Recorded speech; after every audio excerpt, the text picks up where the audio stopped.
نبی کے دین پہ مٹنے کی بات کرتے رہو، حسین جیسا کلیجا۔ الشیطان الرجیم بسم اللہ الرحمن الرحیم یا ایہا النبی إذا جاءك المؤمنات يبايعنك على أن لا يشركن بالله شيئا ولا يسرقن ولا يزنين ولا يقتلن أولادهن ولا يأتين ببهتان يفترينه بين أيديهن وأرجلهن ولا يعصينك في معروف فبايعهن واستغفر لهن الله إن الله غفور رحيم يا أيها الذين آمنوا لا تتولوا قوما غضب الله عليهم قد يئسوا من الآخرة كما يئس الكفار من أصحاب القبور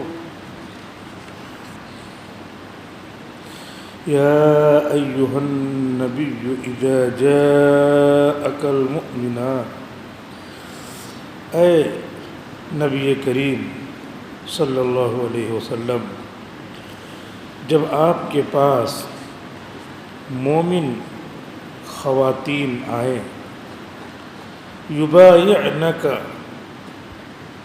آپ سے بیعت کرنے کے لیے آئیں، علی اللہ یشرکن باللہ شیئا، بیعت اس بات کی کہ وہ اللہ کے ساتھ کوئی چیز شریک نہیں ٹھہرائیں گی، ولا یسرقن چوری نہیں کریں گی، ولا یزنین اور زنا نہیں کریں گی، ولا یقتلن اولادہن اور اپنی اولاد کو قتل نہیں کریں گی، ولا یأتین ببہتان یفترینہ بین ایدیہن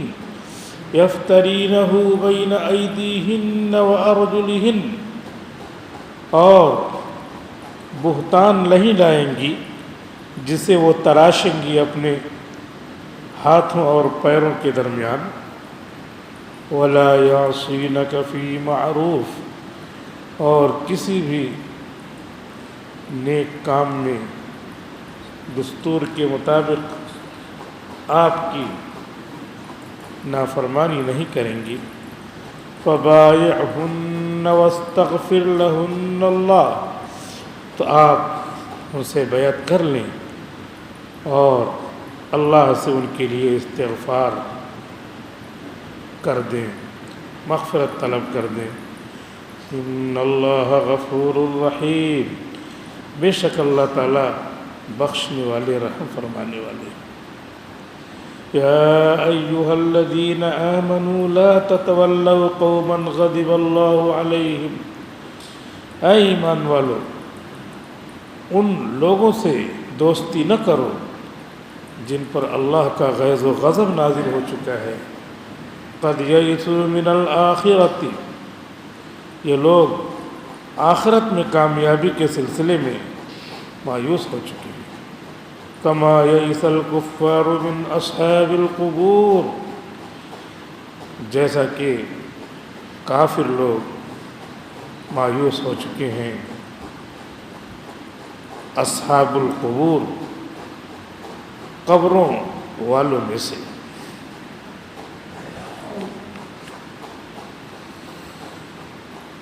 سورہ ممتحنہ کی یہ چند آیات تھیں جن کی تلاوت کی گئی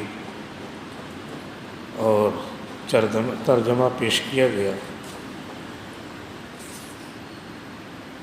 انہی آیات پر سورہ ممتحنہ پوری ہو گئی، 28واں پارہ چل رہا ہے۔ اب اس کے بعد سورہ صف شروع ہوگی۔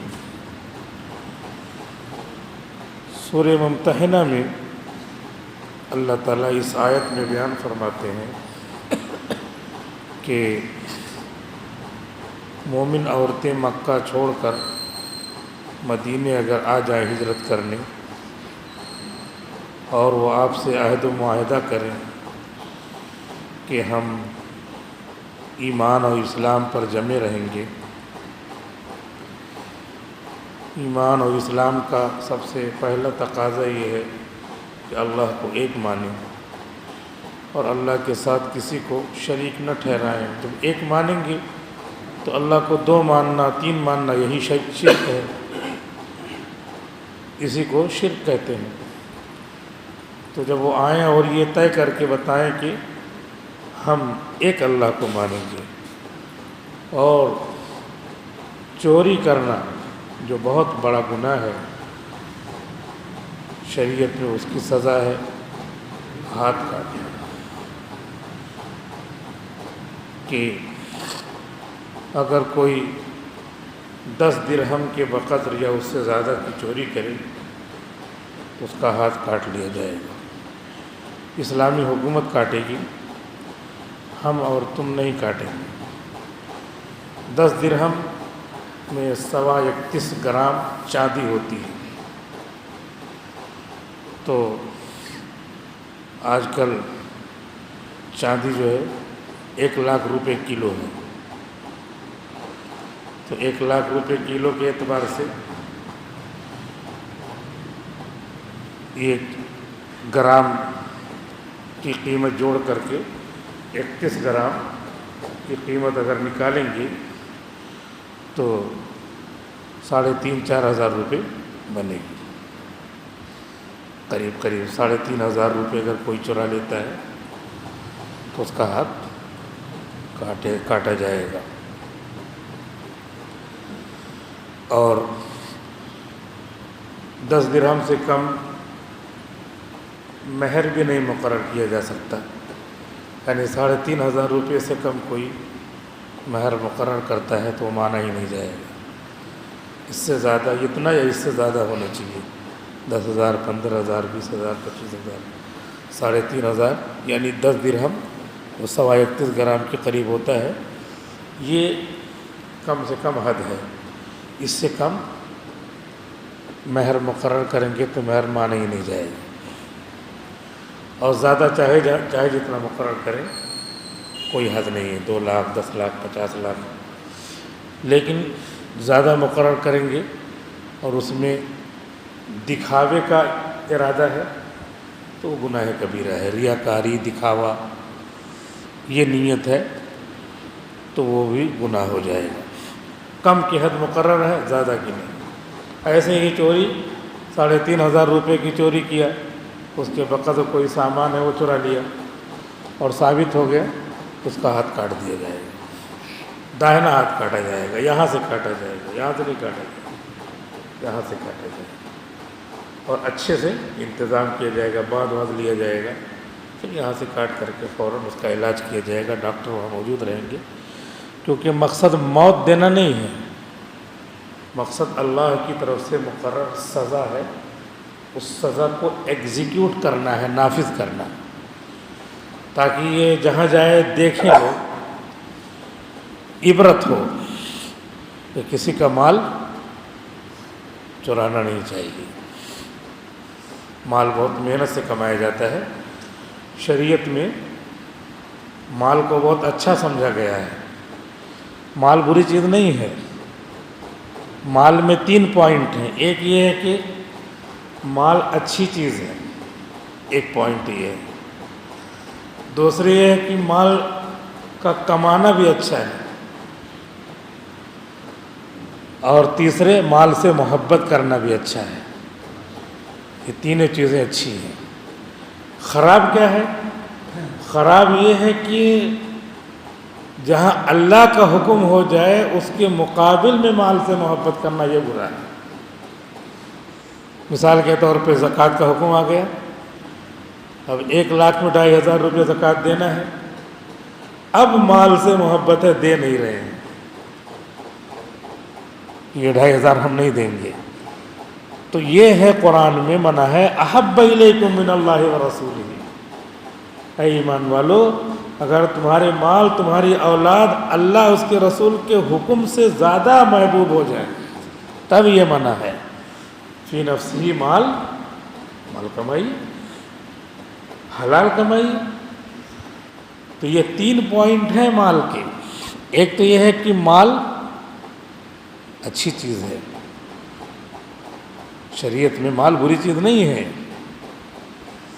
اور اس کے بعد مال اچھی چیز ہے تو کمانا بھی اچھا ہے. اب کمانا بھی اچھا ہے تو اس کو محبت کرنا بھی اچھا ہے.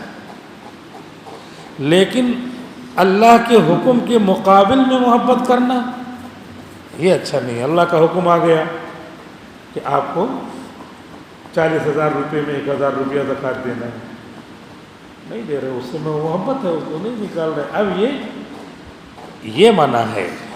تو اس وجہ سے کسی کا مال آپ نے چرا لیا 3,500 روپے. کیوں چرا لیا؟ اتنی محنت سے کمایا ہے اس نے. تو شریعت کی یہ سب حدود ہیں. تلک حدود اللہ، یہ اللہ کی حدود ہیں.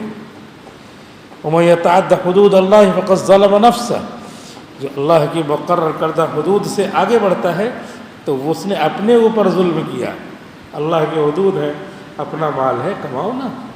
مال اچھی چیز ہے، کس نے برا کہا ہے؟ ہاں، یہ مال جب آنے لگتا ہے تو سوچتا آدمی میں جہاں چاہوں خرچ کروں، تب وہ سب چیز بری ہوتی ہے. مال کو ناجائز راستے میں خرچ کر رہا ہے، مال کو گناہوں میں خرچ کر رہا ہے، مال کو ہوٹل بازی میں خرچ کر رہا ہے، فضول خرچی میں لگا رہا ہے. یہ مال میں نے کمایا تو چاہے کیا خرچ کروں. نہیں، مال کے مصرف بتائے گئے ہیں. کن جگہوں پہ آپ مال خرچ کیجیے، کن جگہوں پہ نہیں خرچ کیجیے، وہ جگہ بتائی گئی ہے. مال میں اللہ کے راستے میں خرچ کرنا ہے. صدقہ نافلہ، صدقہ واجبہ. صدقہ واجبہ زکوٰۃ ہے، اور صدقہ نافلہ اس کے علاوہ ہے. صدقہ فطر یہ بھی صدقہ واجبہ میں ہے، اور زکوٰۃ صدقہ واجبہ میں. اس کے علاوہ صدقہ نافلہ ہے، اس میں خرچ کرنا ہے. اس میں خرچ کیجیے. اور اللہ تعالیٰ کے یہاں نظام ایسا ہے کہ نیکیاں کمانے کا 2 طریقہ بتایا ہے. ایک طریقہ یہ کہ ہم خود نیکی کریں، ایک یہ ہے کہ نیکی کرنے والے کو تیار کر دیں. تو اب وہ نیکیاں کرتا رہے گا، ہم کو ثواب ملتا رہے گا. تو اپنا مال اس طرح بھی خرچ کیا جا سکتا ہے کہ ہم نے کیا کیا، اپنا مال خرچ کیا ایک بچے پر سماج کی، وہ حافظ قرآن بن گیا. اب وہ جتنا تلاوت کرے گا اس کا ثواب تو اس کو ملے گا ہی، لیکن مکمل ثواب اس کی تلاوت کا ہم کو بھی ملے گا. وہ بچوں کو پڑھا رہا ہے، 50 بچوں کو پڑھا رہا ہے، تو 50 بچے قرآن پڑھ رہے ہیں، تو 50 بچوں وہ اپنا قرآن پڑھ رہے ہیں، ان کو اپنا ثواب ملے گا. لیکن یہ پڑھا رہا ہے تو 50 کا اس کو ثواب ملے گا، اور 50 کا اس کو ثواب ملنے کے ساتھ ساتھ جس نے اس کو تیار کیا ہے اس کا وہ 50 کا ثواب اس کو ملے گا. یہ عقل مندی ہے. تو اب نیکی کمانے کا یہ 2 طریقہ ہے. ایک طریقہ ہے انٹرانزیٹو اور دوسرا طریقہ ٹرانزیٹو، لازم اور متعدی. جو ہم نے نماز پڑھی یہ انٹرانزیٹو ہے، ہم کو اس کا ثواب ملے گا. اور ہم نے اپنا مال خرچ کر کے دوسرے کو نیک بنا دیا. یہاں تک یہ ہے کہ ہم نے اپنا مال دوسرے کو کھلایا. وَأَكَلَ طَعَامَكُمُ الْأَبْرَارُ، تمہارا مال نیک لوگ کھائیں، تمہارا کھانا نیک لوگ کھائیں. تو اپنا مال ان کے پاس چلا گیا، ان کی ذات تیار ہوئی، ان کے صحت تیار ہوئی. تو اب وہ عبادت کریں گے تو اس کا ثواب ہم کو بھی ملے گا. امام بخاری رحمۃ اللہ علیہ، ان کی والدہ نے ان کو پیدا کیا، بڑا کیا، پڑھایا لکھایا. اب امام بخاری بھی نہیں ہیں، ان کی والدہ بھی نہیں ہے، لیکن ان کی تیار کی ہوئی کتاب بخاری شریف موجود ہے۔ پورے ہندوستان، پاکستان، بنگلہ دیش میں اس کو فائنل اسکالر ہونے کے لیے فائنل بک ہے وہ، اس کو پڑھے بغیر عالم نہیں ہو سکتی، کیونکہ پورے قرآن کی تشریح تفسیر بخاری شریف ہے، تو بخاری شریف انہوں نے لکھا۔ اب پورے ہندوستان میں جہاں جہاں وہ لوگ پڑھتے ہیں سب کو ثواب ملتا ہے، سب عالم بنتے ہیں، لیکن ان سب کا ثواب امام بخاری کو ملتا ہے، اور امام بخاری کا ثواب ان کی والدہ کو ملتا ہے۔ تو اپنی اولاد کو تیار کرنا، اور اپنی اولاد نہیں ہے تو اپنا مال ایسی اولاد پہ خرچ کرنا جو اس طرح نیک صالح بن جائے، اس کا ثواب اپنا ملتا رہے گا۔ تو یہ متعدی ثواب ہے جو گھر بیٹھے اپنا مل رہا ہے۔ امام بخاری قبر میں چلے گئے، ان کی والدہ قبر میں چلی گئی، تو ثواب ان کو پہنچ رہا ہے، تھوک کے حساب سے پہنچ رہا ثواب۔ تو یہ نیکی کمانے کا یہ بھی طریقہ ہے، اور یہ طریقہ آسان ہے۔ گھر بیٹھے رہیے، سوچتے رہیے، مر بھی جائیں قبر میں ثواب کہاں سے آ رہا ہے، پتہ ہی نہیں کہاں سے آ رہا ہے۔ ہم نے عقل مندی استعمال کیا، اپنا پیسہ حافظ قرآن پہ خرچ کیا، اپنا پیسہ عالم دین پہ خرچ کیا، اپنا پیسہ نیکی کام کرنے والے شخص پہ خرچ کیا، وہ نیکی کر رہا ہے، ثواب اپنے کو مل رہا ہے۔ اور امام بخاری ایسے آدمی تھے کہ انہوں نے اس طرح کی نیکی کی کہ اللہ کو قبول ہو گئی، کہ اللہ نے ان کی کتاب کو پوری دنیا میں چلا دیا۔ ایک مرتبہ امام بخاری رحمۃ اللہ علیہ سفر میں جا رہے تھے، پانی کا سفر تھا، کشتی کا، دریائی سفر تھا۔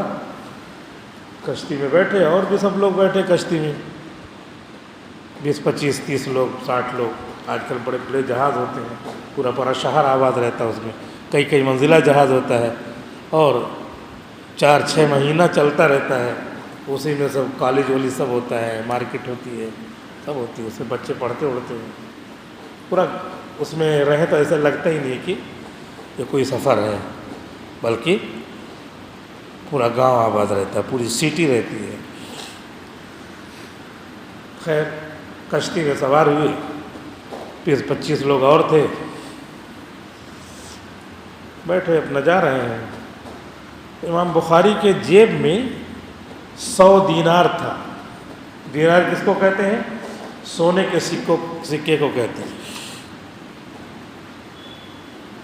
1 دینار جو ہے 4 گرام 374 ملی گرام کا ہوتا ہے، 1 دینار، یعنی 3-4 گرام سونے کا ہوتا ہے دینار، اشرفی سونے کا سکہ۔ تو ان کے پاس 100 دینار تھے، وہ کہیں ایسے اٹھائے آدمی کچھ کام کرتا ہے تو جیب میں دکھ گیا 100 دینار۔ اب ایک آدمی کی نیت خراب ہو گئی، دریا کا سفر ہے، بیچ میں اندر تھوڑی دوسرا کوئی مسافر آئے گا سوار ہونے۔ اب اس نے دیکھا ان کے پاس 100 دینار ہے، نیت خراب ہو گئی۔ اس نے کسی سے کہا نہیں، اپنی نیت کو تھوڑی بتاتا آدمی فاسد ہے کیا ہے۔ اس نے شور مچانا شروع کیا کہ میرا 100 دینار غائب ہو گیا، میرا 100 دینار غائب ہو گیا۔ اب 100 دینار غائب ہونے کا مطلب یہ ہے کہ اسی کشتی میں جو بیٹھے ہیں اسی میں سے کسی کے پاس ہوگا۔ یہاں سے کون بھاگے گا؟ بھاگ کر کے جائے گا تو راستہ ہی نہیں ہے، اور کوئی نیا آئے گا بھی نہیں۔ یہی 20-25-30 جتنے لوگ ہیں انہیں میں سے کسی کے پاس ملے گا۔ تو کشتی بان نے کہا کہ ٹھیک ہے، تلاش کرو، پھر سب کی تلاشی لو۔ تو امام بخاری جدھر بیٹھے تھے ادھر سے نہیں شروع کیا، کیونکہ نیت ہی فاسد تھی نا، ادھر سے شروع کیا تاکہ کسی کو سلائٹسٹ ڈاؤٹ بھی نہ ہو، ذرا ہلکا بھی شک نہ ہو۔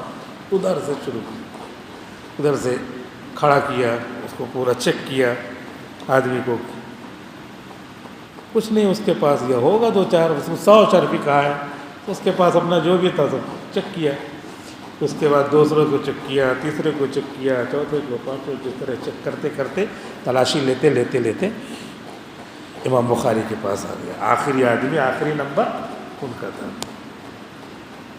ان کی بھی تلاشی لیا، تلاش کیا، پورا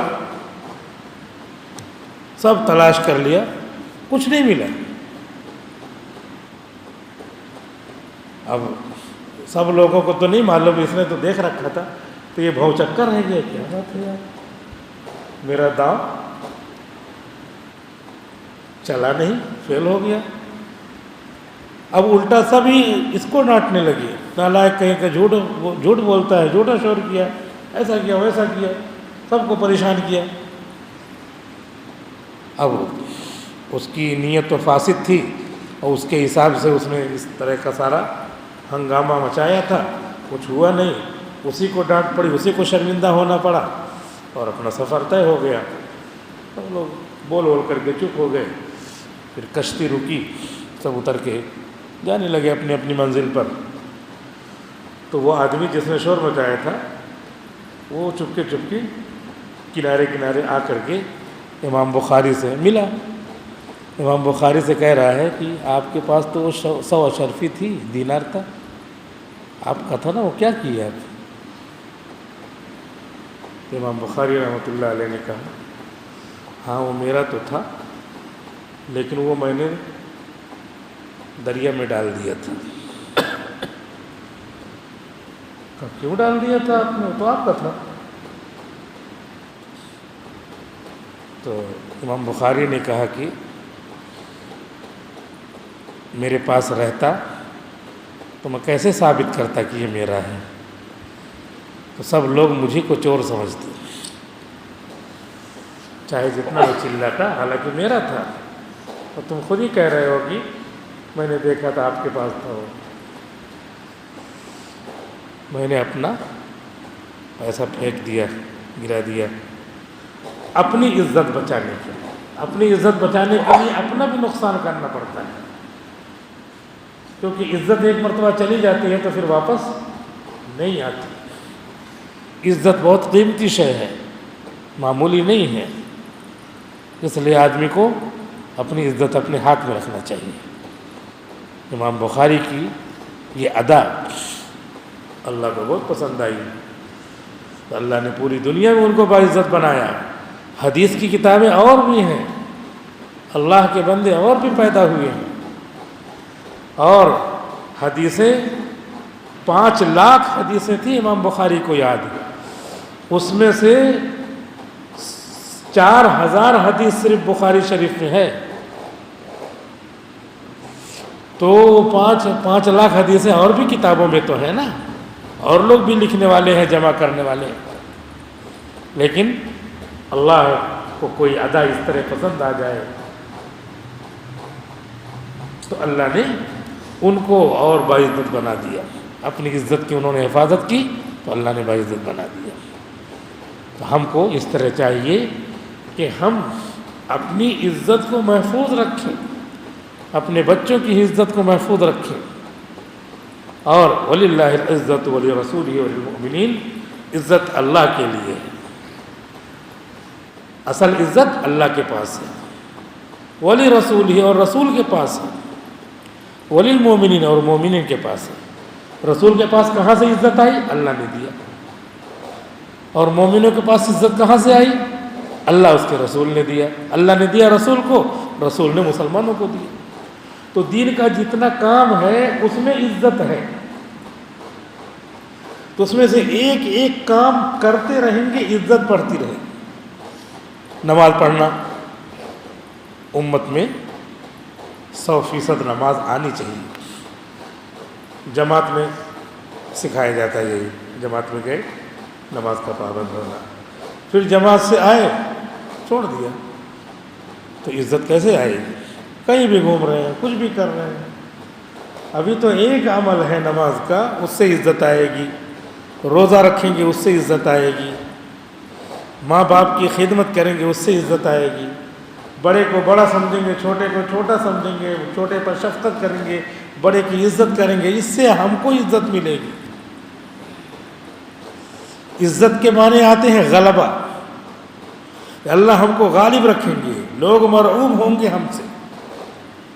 اب ہم نے اپنی عزتوں کو پامال کیا، ہم خدا کے سامنے بڑے نہیں ہیں، کیونکہ ہم نے خدا کے سامنے سر ہی نہیں جھکایا، تو اللہ تعالیٰ نے ہمارا رعب، ہماری عزت لوگوں کے دلوں سے نکال دیا۔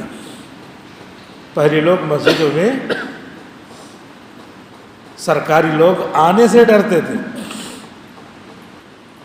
اور جوتا چپل پہن کر کے آنا تو بہت برا سمجھتے تھے، وہیں اتار کر کے وہ بھی آتے تھے، ڈرتے رہتے تھے، کانپتے رہتے تھے، کیونکہ اہل مسجد، اہل ایمان، اہل دین کیا تھے؟ عزت والے تھے، تو رعب تھا ان کا۔ ابھی ہم نے اپنا رعب ختم کر دیا ہے، وہ اللہ جانتا ہے، ہم جو کرتے ہیں اللہ جانتا ہے، تو اسی لیے ہم کھیرے ککڑی کی طرح ہیں جسے کاٹ دیا جا رہا ہے، مسجدیں گرا دی جا رہی ہیں، مسلمانوں کا خون ارزاں ہے، پانی کی طرح ہے، پانی بھی بکتا ہے لیکن مسلمان کا خون اس سے بھی زیادہ سستا ہو گیا ہے۔ وجہ ہے کہ ہم نے اپنی عزت نہیں بنائی۔ عزت بنتی کیسے ہے؟ ایسے بنتی ہے، جھوٹ بولنا ہمارا کام ہے، دھوکہ دینا ہمارا کام ہے، اور اللہ کے جو احکام ہیں ان کو توڑنا ہمارا کام ہے۔ جھوٹ نہ بولتے، دھوکہ نہ دیتے، نمازوں کے پابند ہوتے، بڑوں کا احترام کرتے، جو دین کے کام ہیں چھوٹے بڑے فرض واجب سنت مستحب اس کے پابند ہوتے، تلاوتوں کے پابند ہوتے، اور پھر دیکھتے اللہ تعالیٰ کی ہماری عزت کتنی ہے، اور ہم جو ہے اللہ کی نظر میں کتنے بڑے ہوتے۔ اب ہمیں چاہیے کہ اس کھوئی ہوئی عزت کو دوبارہ بحال کریں۔ گنوا دی ہم نے جو اسلاف سے میراث پائی تھی، ہم نے اپنے اسلاف سے یہی میراث پائی تھی عزت کی، وہ باعزت تھے، عزت دے کے گئے تھے کہ تم دنیا میں رہنا، باعزت رہنا۔ نبی کے سامنے آ کر کے آدمی زہر کھلا رہا ہے، زہر خود ہی بول دے رہا ہے۔ ایک یہودی عورت آئی، بکری کا گوشت پکا کر کے لائی اور حضور کو پیش کیا کہ یہ لو کھا لو۔ حضور نے اٹھایا اور زبان پہ رکھ لیا، بکری کا گوشت ہو، بوٹی بول رہی ہے مجھ میں زہر ملا ہوا ہے، لیکن تھوڑا ٹچ ہو گیا تھا زبان پہ۔ اور 2-3 صحابہ ایسے بیٹھے تھے، حضور نے کہا وہ کھاؤ، ابھی تو نہیں ہے، لیکن اب جب بولا تو حضور نے ٹچ کر دیا تھا، نکال دیا، لیکن اور 2-3 جو تھے انہوں نے منہ میں لے لیا، تو سوچا کہ حضور کے سامنے بے حرمتی ہوگی، بے عزتی ہوگی، اچھا نہیں لگ رہا ہے حضور کے سامنے تھوکنا، تو وہ نکل گئے تو وہ شہید ہو گئے، انتقال ہو گیا ان کا۔ اور حضور نے نکال دیا تھا، بکری نے وہ گوشت نے بول دیا تھا تو نکال دیا آپ نے، لیکن اتنا اثر تھا، جتنا خطرناک زہر تھا اس میں، کہ اللہ کے رسول اخیر وقت میں، موت کے وقت میں بھی کہہ رہے تھے کہ میری موت میں اس بکری کے گوشت والے زہر کا بھی اثر معلوم ہوتا، ابھی بھی تکلیف وہ معلوم ہو رہی ہے۔ تو ایک طرح سے آپ شہید بھی ہیں کہ وہ اس کا اثر معلوم ہو رہا ہے۔ تو اب یہ بکری کا گوشت بتا دے رہا ہے، اتنا اللہ نے مقام عطا کیا۔ پھر اسی طرح ان کے صحابہ کا بھی مقام اللہ نے عطا کیا تھا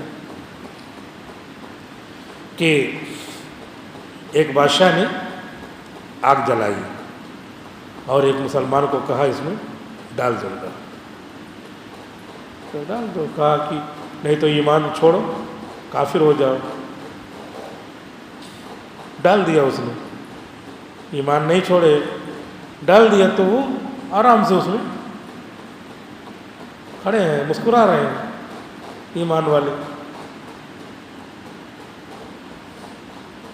تو بادشاہ جو ہے جھلایا، کہہ رہا، آگ سے کہہ رہا ایسے ہی یوں ہی، یہ نہیں سوچ رہا کہ آگ سے بات کرنا چاہیے، لیکن کہہ رہا اے آگ، تو وہی آگ ہے نا، کیوں نہیں جلا رہی ہے؟ تو گرم نہیں ہے؟ تو آگ کو بھی اللہ نے آواز دے دیا. یہ تو ایسے ہی بولا تھا جیسے آدمی بولتا ہے آواز باختہ ہو کر کے, ارے آگ تو جلا نہیں رہی, ہنس رہا ہے.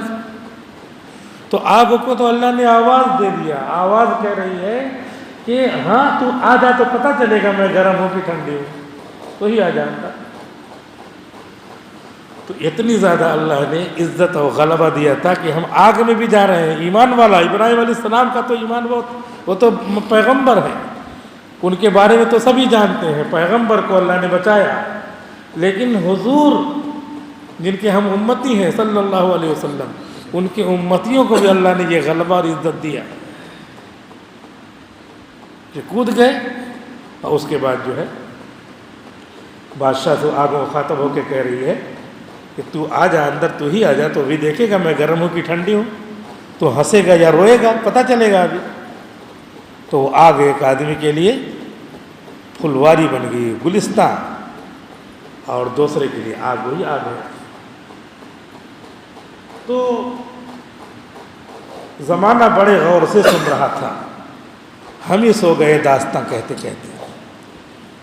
ہماری باتیں, ہم بھی اندر سے مضبوط تھے اور جن کو بتاتے تھے وہ بھی مضبوط تھے, اور ہماری باتیں لوگ سنتے تھے اور اس سے اثر لیتے تھے. غیر بھی تبلیغی اجتماعات ہوئے ہیں, غیروں نے, یہ بال ٹھاکرے وغیرہ کا نام آتا ہے کہ اجتماع بمبئی میں ہوا, اور سے سن رہا تھا کتنی اچھی باتیں یہ لوگ کر رہے ہیں. لیکن آج نہ مدرسہ محفوظ ہے, نہ مسجد محفوظ ہے, نہ تبلیغی جماعت محفوظ ہے, اور نہ مدرسے والے, مسجد والے, اور نہ اہل قرآن, اہل ایمان, اہل جماعت, کوئی محفوظ نہیں. پتہ چلا کہ روب نکل گیا, عزت جس سے تھی وہ نکل گئی, اور ہم وہ عزت والے نہیں رہے, وہ غلبہ ہمیں نہیں مل رہا ہے. وَلِلَّهِ الْعِزَّةُ وَلِرَسُولِهِ وَلِلْمُؤْمِنِينَ وَلَكِنَّ الْمُنَافِقِينَ لَا يَعْلَمُونَ.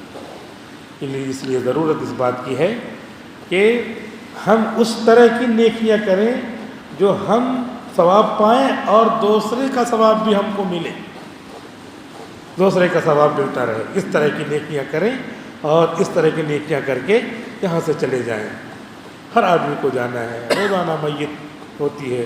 ابھی آج شہادہ میں میت ہوگی, سارے لوگ رشتہ دار گئے ہوئے ہیں. تو یہ سمجھ رہے ہیں ہم لوگ کہ جو مر رہا وہی مرے گا, ہمارا نمبر نہیں آئے گا. ایسا ہی ایک جو ہے انڈرسٹوڈ فیکٹ ہو گیا ہے. چلو جنازے میں شریک ہو جاتے ہیں, نماز پڑھ لیتے ہیں, مٹی دے لیتے ہیں, انہی کی موت آئے گی. ایسے ہوتے ہوتے آج وہ, کل ہماری باری ہے. موت سے کس کو رستگاری ہے؟ موت سے تھوڑی کوئی بچنے والا ہے. موت تو ہر ایک کو آنی ہے. اس وجہ سے اللہ رب العزت کہہ رہے ہیں کہ تم گناہ سے توبہ کرو. ان اللہ غفور رحیم, بے شک اللہ بخشنے والے ہیں, رحم کرنے والے ہیں. اور ایمان والو, قرآن سے, ایمان سے, ایمان والوں سے دوستی کرو, نمازوں سے دوستی کرو, ان سب چیزوں کو صحیح کرو. کافروں سے دوستی نہ کرو, اللہ کو ان پر غضب نازل ہوا ہے, ان سے دوستی تمہارے کچھ کام نہیں آئے گی. کافروں والے کام نہ کرو. بہت سارے لوگ کیا کرتے ہیں, دھاگا باندھ لیتے ہیں, ایسا دھاگا جس سے ہندو دکھے, تاکہ کبھی جو ہے سوسائٹی میں کہیں جائیں تو لوگ سمجھیں کہ ہندو دل کو کچھ نہ کہیں. حالانکہ وہ ننگا کر کے ہم کو دیکھتے ہیں کہ یہ مسلمان ہے کہ ہندو ہے. جب موت آئے گی تو موت آئے گی. لا تستاخرون ساعة ولا يستقدمون, لا تستاخرون ساعة ولا تستقدمون. ہم یہ سمجھ رہے ہیں کہ یہ دھاگا بچا لے گا, تو ہم, اللہ بچاتا ہے, دھاگا بچاتا ہے. ہم نے دھاگا کو اللہ کے ساتھ شریک کر دیا, یہ شرک ہو گیا. ایسے کرتے رہتے ہیں. تو ہم دوستی کریں ایمان سے, ایمان والوں سے. کافروں سے, کافروں کے اعمال سے دوستی نہ کریں. یہ سب شرک ہے. یہ سمجھے کہ یہ دکان پہ بورڈ ایسا لگا دیا کہ کوئی نہ سمجھے. حالانکہ کیا ہوتا ہے, ہوتا یہ ہے کہ جان بوجھ کر کے, پوچھ پاچھ کر کے, ووٹر لسٹ میں دیکھ کر کے, ہر طرح سے جو ہمارے لیے مصیبت لکھی ہے وہ آ ہی جاتی ہے. ہم نے اللہ پہ بھروسہ کیا ہوتا تو اللہ کی مدد آتی, غیب سے فرشتے اترتے, مدد کرتے. اور ایسا ہوا ہے, واقعات ہیں کہ راستے میں جا رہے ہیں، مسلمان کو ایک پکڑ لیا جنگل میں، کہا کہ نہیں جانے دوں گا، سارا سامان رکھ دے۔ اس نے کہا کہ ٹھیک ہے سامان لے لے، مجھے 5 منٹ کی مہلت دی۔ کہا ٹھیک ہے، کیا چاہیے؟ کہا مجھے نماز پڑھنا ہے۔ کہا ٹھیک ہے، تیرے جیسے بہت آئے، تو پڑھ لے۔ اب اس کے بعد نماز پڑھ رہا ہے، اب ادھر جو ہے اللہ نے فرشتہ بھیج دیا، یہ نماز پڑھ رہا، ادھر فرشتہ آیا، فرشتہ آ کر کے اس چور ڈاکو کا خاتمہ کر دے رہا ہے تلوار سے۔ اب یہ اپنا نماز پڑھ رہا ہے، اس کو اللہ سے لو لگانا ہے، اب اللہ کے یہاں جانا ہے۔ اس کے بعد سلام پھیر کر کے دیکھ رہا ہے کہ مرا پڑا ہے۔ ہم تو اپنا آخری عمل اللہ کے یہاں جانے سے پہلے تیاری کر رہے ہیں۔ ہمیں اللہ پہ اعتماد تھا تو اللہ نے ہمارا کام کیا، اور جب ہمارا اللہ سے اعتماد ہٹ گیا، ایک دھاگے کو اور اس طرح کی چیزوں کو، دنیا کے اسباب کو ہم نے اللہ سمجھ لیا، خدا سمجھ لیا، تو پھر اللہ نے ہماری مدد چھوڑ دی۔ اس وجہ سے ضرورت یہ ہے لا تتولوا قوما غضب اللہ علیہم، جن پر اللہ کا غضب نازل ہو سے دوستی نہ کرو، ان کے اعمال سے دوستی نہ کرو۔ وہ پھسپھسے، ان کا اعمال پھسپھسا، وہ کمزور، ان کے اعمال کمزور، تم طاقتور، تمہارے عمل طاقتور۔ ایک جنگ ہو رہی ہے، جیت نہیں رہے مسلمان، تو سپہ سالار نے روکا، کہا کہ یہ غور کرو کیوں نہیں ہم لوگ جیت رہے ہیں، شکست بھی نہیں دے پا رہے ہیں، کوئی شریعت کا کام ہم سے چھوٹ تو نہیں رہا۔ غور کر کے دیکھا کہ مسواک سب لوگ نہیں کر رہے ہیں، سب لوگ مسواک کرو، کچھ کر رہے کچھ نہیں کر رہے، سب لوگ کرو، مسواک کی سنت چھوٹ رہی ہے۔ اب جو ہے مسواک توڑنا چالو کیا لشکر والوں نے، اور مسواک لے کے سب مسواک کر کے پھر جہاد کریں گے۔ اب یہ مسواک کرنے کے بعد اس کے بعد جہاد کرنا شروع کیا۔ وہ کیا سمجھ رہے ہیں، ارے اب تو یہ دانت جو ہے صاف کر رہے ہیں، تیز کر رہے ہیں، یہ تو کچے چبائیں گے، لہذا ان کے دل میں رعب بیٹھ گیا اور ہار گئے۔ تو ایک سنت میں کیا طاقت ہے ہم کو معلوم نہیں، اصل اللہ رعب ڈالتا ہے دوسروں پر، ہم رعب نہیں ڈالتے۔ ہم نے رعب کی چیزوں کو نکال دیا ہے۔ گھر میں جائیں السلام علیکم ورحمۃ اللہ کہیں، داہنا پیر داخل کریں، گھر میں بھی، گھر سے نکلیں تو بایاں پیر گھر سے نکالیں اور بسم اللہ توکلت علی اللہ پڑھیں۔ کپڑا پہنیں تو داہنے ہاتھ میں آستین ڈالیں، نکالیں تو پہلے بائیں ہاتھ میں نکالیں، دعا پڑھیں الحمدللہ الذی کسانی ما واری بہ عورتی اتجمل بہ فی حیاتی۔ جوتا پہنے، چپل پہنے، اس میں بھی اللہ کے رسول کی سنت کہ پہلے دائیں پاؤں میں پہنے پھر بائیں میں اتارے، تو پہلے بایاں اتارے پھر دایاں۔ ایک ایک سنت میں کیا طاقت ہم کو معلوم نہیں، پر بچوں کو بتائیں، خود بھی اس کے پابند ہوں، آئینہ دیکھیں تو کیا سنت ہے، کیا دعا ہے، اور جو ہے بیت الخلاء میں جائیں اس سے باہر نکلے تو کیا دعا ہے، کیا سنت ہے۔ ساری سنتوں کو زندہ کریں، عمل کر رہے ہیں تو اور پابندی سے کرتے رہیں، نہیں کر رہے ہیں تو کرنا شروع کر دیں۔ اللہ رب العزت نے اسی میں طاقت رکھی ہے۔ اللہ سے دعا کرتے ہیں کہ اللہ رب العزت ہمیں پورے دین پر عمل کرنے کی توفیق عطا فرمائے۔ آمین۔ وآخر دعوانا الحمدللہ رب العالمین۔